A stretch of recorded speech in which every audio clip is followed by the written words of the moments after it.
प्रश्न है, प्रश्न इस प्रकार से है। प्रश्न प्रथम, भगवत गीता बीजी के अनुसार किस प्रकार के कर्म बंधन का कारण नहीं होते हैं? किस प्रकार की व्यक्ति कर्म करे जो उसको जन्म मरण के बंधन से न बांधे?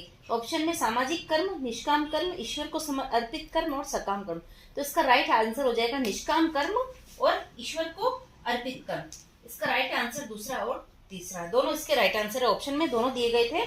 निष्काम कर्म और ईश्वर को अर्पित कर्म ही ऐसे कर्म होते हैं जो व्यक्ति को कर्म बंधन में नहीं बांधते हैं। तो सेकंड एंड थर्ड आंसर। प्रश्न 2, ये भी भगवत गीता से ही है।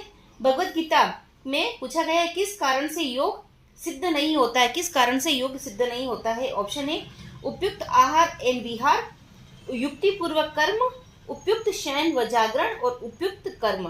तो इसका जो प्रश्न आया है ये 6ठे अध्याय के 70वें श्लोक से आया है। युक्त आहार विहारस्य वाला जो श्लोक है वहां से आया था। योग किसको सिद्ध होता है? उपयुक्त आहार और विहार करने वाले को और उपयुक्त शयन व जागरण करने वाले को योग सिद्ध होता है। जबकि युक्ति पूर्वक किसी भी प्लानिंग के साथ, प्लानिंग अच्छी और बुरी दोनों हो सकती है, इसलिए युक्ति पूर्वक कर्म करने वालों को योग सिद्ध नहीं होता है। तो इसका राइट आंसर हो जाएगा युक्ति पूर्वक कर्म, सेकेंड आंसर। करने वाले को योग सिद्ध नहीं होता है।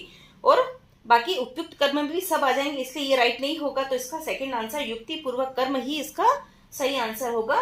तो युक्ति पूर्वक कर्म करने वाले को योग सिद्ध नहीं होता है। तो दोनों प्रश्न भगवत गीता से ही संबंधित प्रश्न है।